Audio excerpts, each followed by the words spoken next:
और बड़ी खबर का रुख करते हैं। झारखंड में 32 अंचल अधिकारियों का ट्रांसफर किया गया है। ट्रांसफर में हाईकोर्ट के आदेश की अवहेलना की बात सामने आ रही है। हाईकोर्ट ने रांची खास महल भूमि सर्वे के लिए सदर सीओ को नोडल अधिकारी नियुक्त किया था।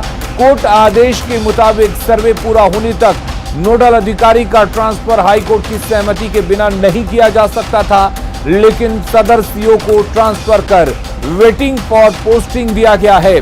ट्रांसफर का मामला कोर्ट की अगली सुनवाई में कोर्ट की अवहेलना का मामला बन सकता है।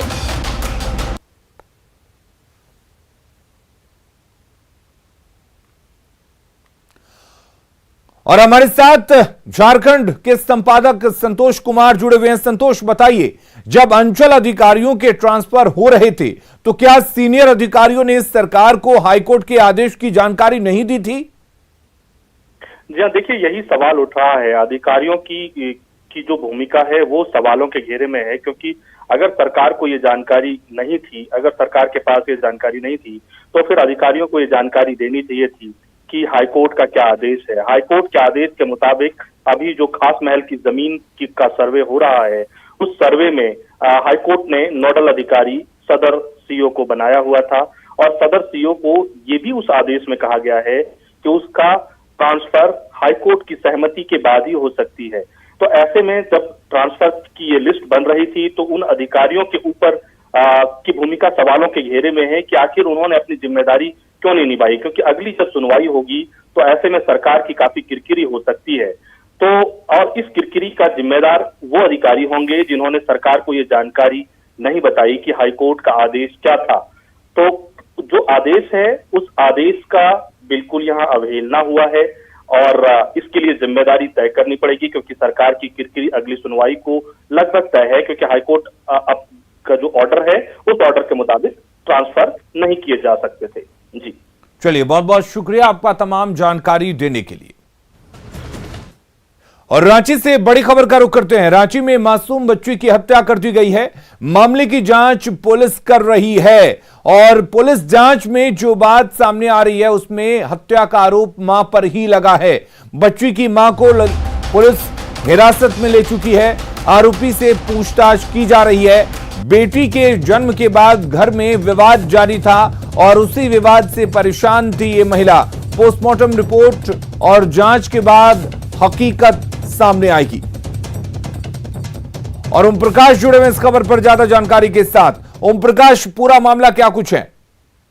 जी, अब तक जो जानकारियां सामने आई उसके अनुसार जो घर का कलह था बच्ची को लेकर, उसी वजह से मां परेशान थी, और उसी कलह के कारण अपनी ही बच्ची को निर्दयता पूर्वक उसने हत्या कर दी। फिलहाल जो मां है उसे भी हिरासत में ले लिया गया है। एक तरह से कहा जाए तो पूरे मामले का उद्भेदन हो गया है। हालांकि पुलिस फिलहाल अब भी पोस्टमार्टम रिपोर्ट का इंतजार कर रही है, और मामले में अन्य सबूतों को भी खंगाला जा रहा है, ताकि पूरे मामले पूरी तरह से उद्भेदन हो पाए।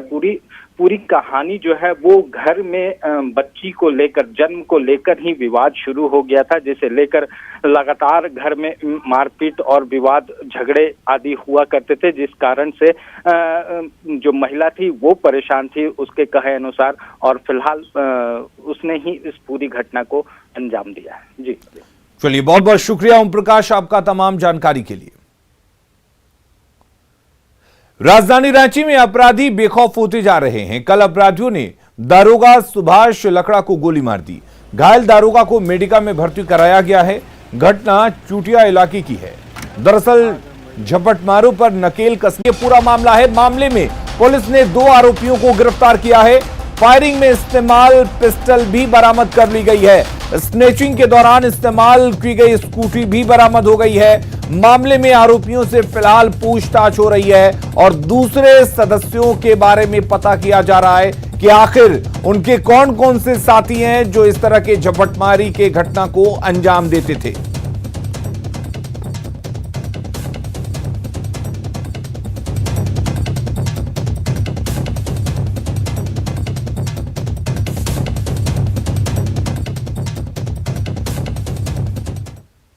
अगली खबर का रुख करते हैं। रांची और आसपास का इलाका सब्जी उत्पादन के लिए जाना जाता है, लेकिन यहां के किसान इन दिनों परेशान हैं क्योंकि बाजार में सब्जियों का दाम नहीं मिल रहा है। ऐसे में किसान अब केरल की तर्ज पर सब्जियों का भी न्यूनतम समर्थन मूल्य तय करने की मांग कर रहे हैं।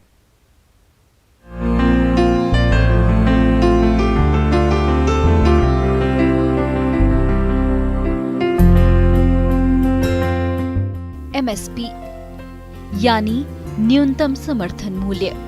ये 3 शब्द किसान आंदोलन की वजह से देश की राजनीति में काफी चर्चित हैं।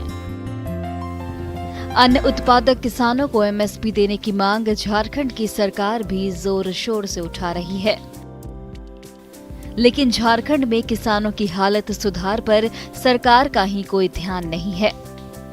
रांची और उसके आसपास का इलाका सब्जी उत्पादन के लिए जाना जाता है, लेकिन सब्जी उत्पादक किसान मौसम की मार और सब्जियों की गिरते दाम से परेशान हैं और केरल की तर्ज पर सब्जियों के लिए MSP की मांग कर रहे हैं। MSP होना चाहिए। काहे कि हम लोग लगाते हैं तो कुछ फायदा भी नहीं हो रहा है यहाँ, मतलब जैसे भाव भी उतना रेट उट भी नहीं हो रहा है। हम लोग जाके बेचते हैं, गोभी है 10 रुपये, उतना भाव भी नहीं मिल रहा है। सबका फायदा होगा कि हम लोग का रेट उट बढ़ जाएगा तो कुछ हम लोग को फायदा होगा। ऐसा में खेती उती करते हैं तो कुछ फायदा हम लोग को हो जाएगा ना। लगातार बढ़ती लागत से खेती किसानों के लिए घाटे का सौदा साबित हो रही है। ऐसे में जहां खेतों में लगी पूंजी निकालना मुश्किल हो गया है, वहीं काफी कम कीमत पर सब्जी बेचने से किसान अपनी जरूरत तक पूरी नहीं कर पाते। ऐसे में परिवार के सदस्यों की फरमाइश पूरी नहीं कर पाने का दर्द किसानों के चेहरे पर साफ देखा जा सकता है। लागत तो बहुत ज्यादा लगता है, 2500 रुपया गाड़ी माइंड लगता है। माइंड मतलब गोबर माइंड, अच्छा, फिर यूरिया सब लगता है, दवाई भी लगता है उतना 1000, 1200, 15, बीज भी 2-3 हजार के बीच लग जाता है। फिर बनिहार लगता है, ट्रैक्टर से हर जुतवाने में लगता है। तो कुछ किसान को पड़ता है और नहीं तो इसमें तो कुछ है ही नहीं है।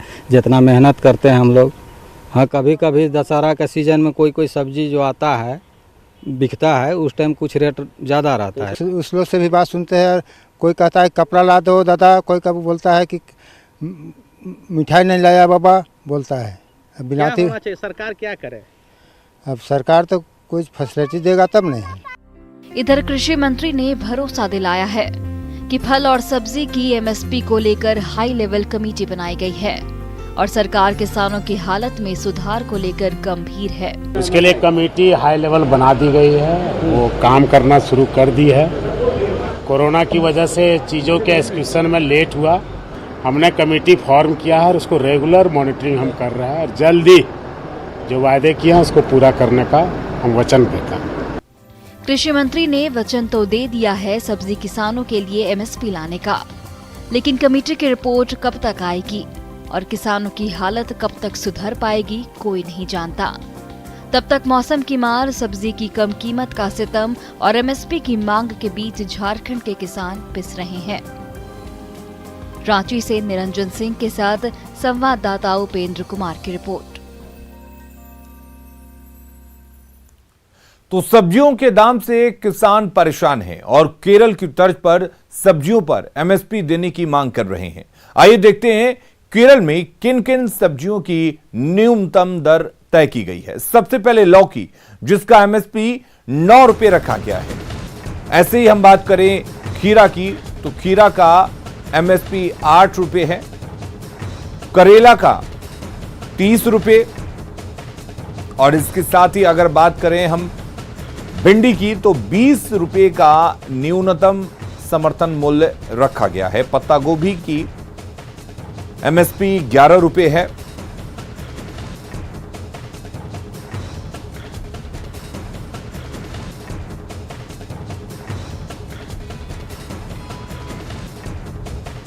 और वहीं अगर बात करें गाजर की, तो 21 रुपये है। आलू की 20 रुपये, बीन्स की 28 रुपये और चुकंदर 21 रुपये। केला जैसे फल की MSP जो है वो 30 रुपये रखी गई है और अनानास का MSP 15 रुपये केरल में एमएसपी है।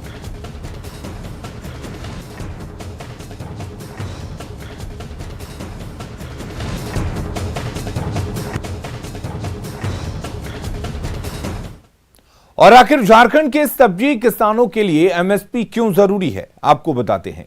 सब्जियों का एमएसपी तय होने से किसानों को लाभ होगा। किसानों को लागत मूल्य मिलने की रहेगी गारंटी। न्यूनतम मूल्य तय होने से आर्थिक स्थिति सुधरेगी। और आपको बता दें कि किसानों के जीवन स्तर में सुधार की संभावना बढ़ेगी, क्योंकि किसान को जो फसल में लागत आएगी कम से कम वो मिलेगी। एक बेनिफिट, एक फायदा वो मिलेगा। खेती में लाभ होने से दूसरे किसान भी खेती के लिए प्रेरित होंगे और सब्जी की पैदावार अच्छी होगी। कोरोना के लगातार बढ़ते मामलों को लेकर झारखंड में सरकार नियमों की कड़ाई से पालन की बात कह रही है, लेकिन हकीकत क्या है वो हम आपको दिखाने जा रहे हैं। रांची रेलवे स्टेशन पर कोरोना रोकथाम के लिए सरकारी जांच के इंतजाम है, जहां हर आने जाने वाले की सघन जांच के दावे किए जाते हैं। लेकिन न्यूज 18 की पड़ताल में हैरान करने वाली तस्वीर सामने आई है। जायजा लिया रांची संवाददाता संजय कुमार सिन्हा ने। राज्य भर में कोरोना के लगातार बढ़ते मामलों को देखते हुए जांच व्यवस्था मुकम्मल रखने का दावा किया जा रहा है। हम इस समय खड़े हैं रांची रेलवे स्टेशन पर, जहां आप देख सकते हैं, और अभी इस्लामपुर हटिया एक्सप्रेस यहां पहुंची है।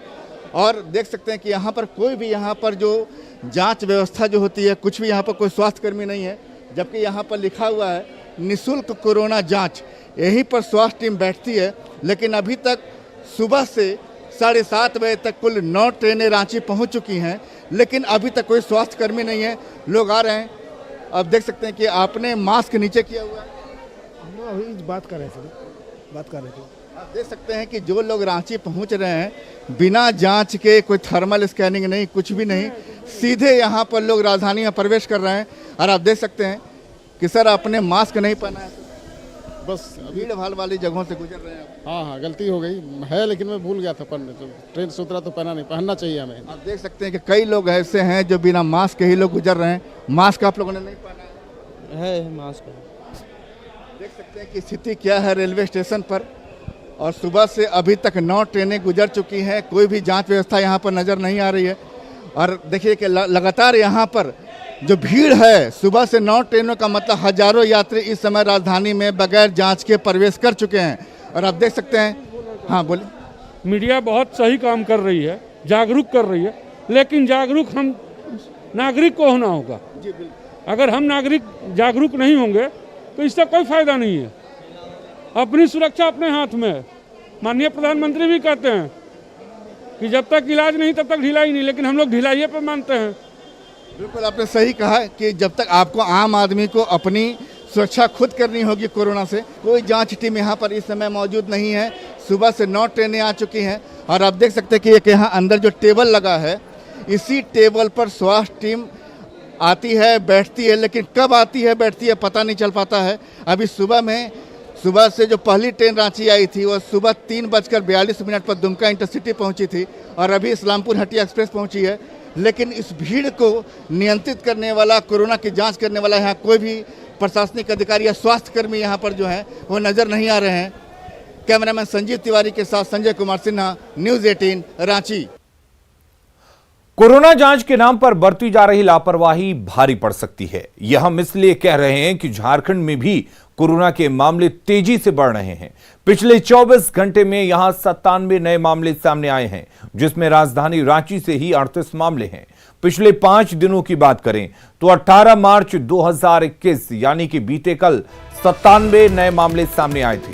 17 मार्च 2021 को 82 कोरोना संक्रमित मरीजों की संख्या सामने आई। 16 मार्च 2021 को यह संख्या 76 थी।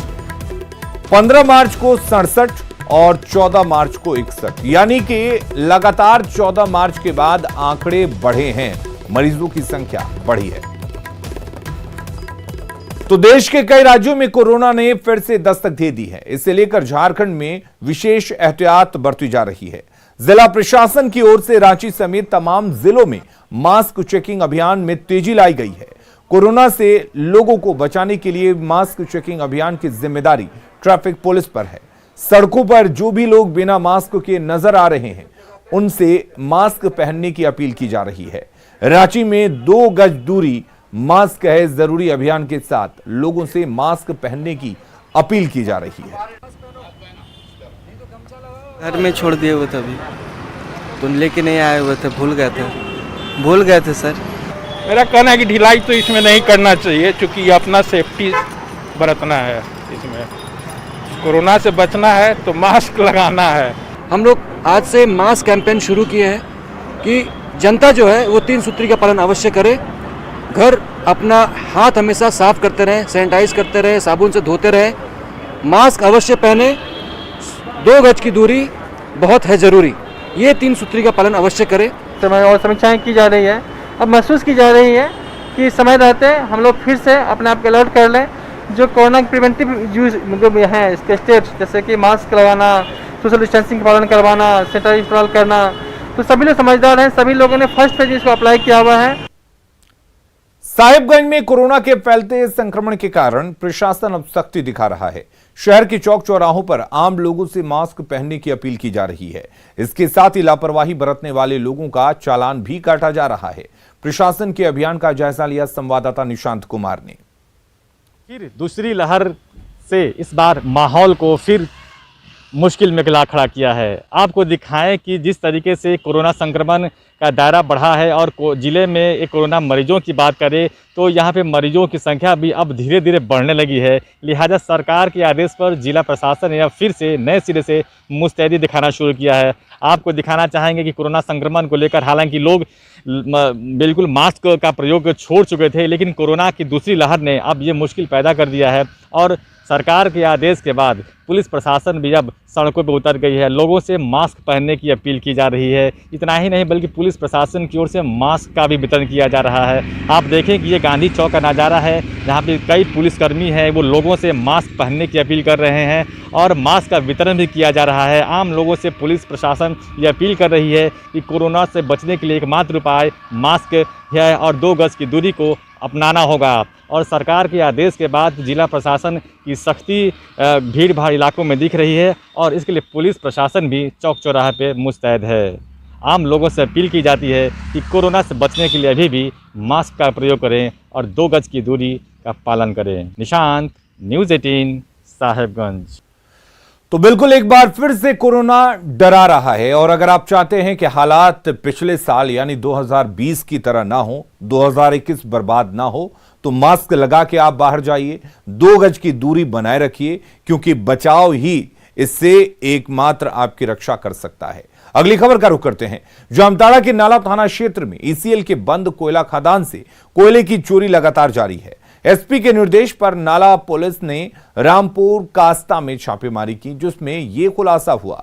इस दौरान बड़ी मात्रा में अवैध कोयला जब्त किया गया, जबकि कार्रवाई स्थल के पास ही बेलडांगा में सैकड़ों गाड़ियों के जरिए कोयले की खुलेआम तस्करी जारी है। ये कोयला पश्चिम बंगाल के वीरभूम पहुंचाया जाता है, जहां से उसे बंगाल, बिहार और बांग्लादेश भेजा जाता है। ईसीएल के बंद कोयला खदान की ईसीएल प्रबंधन, वन विभाग और पुलिस लगातार निगरानी कर रही है, लेकिन इसके बाद भी कोयला का अवैध उत्खनन प्रशासन की चुस्ती पर सवाल खड़े कर रहा है। कोई संतोष मंडल है, नाम सुने हैं, उसके द्वारा यह पूरा का पूरा संचालन किया जा रहा है। तो अवैध कारोबार जिस तरह नाला से फल फूल रहा है और जिस तरह चल रहा है, इसका रोकथाम करने के लिए कड़ी सी कड़ी कार्रवाई करना होगा, तभी जाके ये अवैध कारोबार रुकेगा। और मैं दोनों ही नेता से पूछता हूं, भारतीय जनता पार्टी के सत्यानंद झा बाटुल से भी पूछता हूं और माननीय अध्यक्ष महोदय रविंद्रनाथ महतो जी से भी पूछता हूं कि आपके गृह क्षेत्र में इतना कोयला का अवैध जो कारोबार चल रहा है, आप अभी तक चुप क्यों हैं? रांची नगर निगम की संपत्तियों पर लोगों ने अवैध तरीके से कब्जा जमाया है। निगम के सर्वे में ही इसका खुलासा हुआ है। प्रधानमंत्री आवास योजना के तहत मधुकम स्थित निगम के 350 फ्लैट्स में से 94 फ्लैट्स पर बगैर आवंटन के ही लोग कब्जा जमाए हुए हैं। वहीं वेंडर मार्केट के साथ दुकानों पर भी कब्जा कर रखा है। हालांकि अवैध रूप से रह रहे लोगों को निगम की ओर से नोटिस भेजा जा चुका है। जो हमारा प्रधानमंत्री आवास जो बना हुआ है, उसमें हम लोगों ने औचक रूप से छापेमारी की थी। हमने जांच किया था, उसमें 94 आवास ऐसे मिले हम लोग, जिसमें अवैध रूप से लोग रह रहे हैं उनको नोटिस किया गया है और हम लोग उनको खाली करने के लिए समय दिए हैं। अगर समय का जो दिया गया समय के आधार पर वो खाली नहीं करते हैं तो हम उसको जबरदस्ती उसको खाली कराएंगे। खबरें लगातार जारी रहेंगी, बने रहिए न्यूज़ 18 बिहार झारखंड के साथ।